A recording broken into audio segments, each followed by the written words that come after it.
The last step is how to create these lines that come in here. So if I come in here and I see this is just like a line that comes across, but it's a thick line. So I'm going to show you how to extrude a surface and then thicken it. So we're going to actually start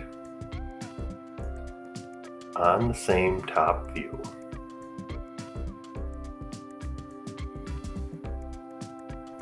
Right here. And I know it says Fritz right in here and it says Han right over here. So I'm going to start a new sketch.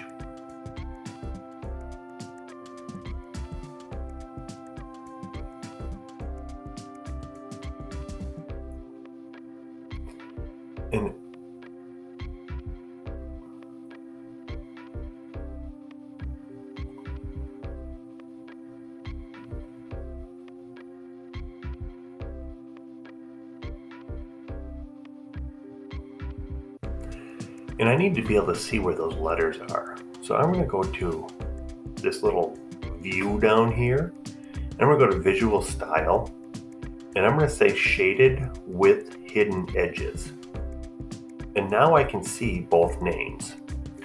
I'm going to put a kind of just a nice wave shape through here to kind of split that up. And I'm going to do 3 of them. So I'm going to do a spline. I'm going to start it right over here, maybe at an end point.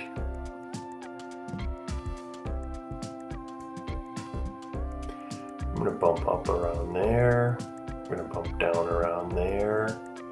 And I'm going to go right there. Green check that.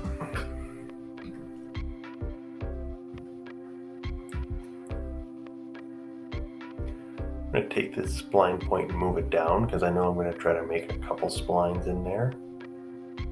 Move this spline up there. I don't know if I'm going to be able to make a couple splines, so I'm going to leave it where it's at. I'm going to hit Finish Sketch.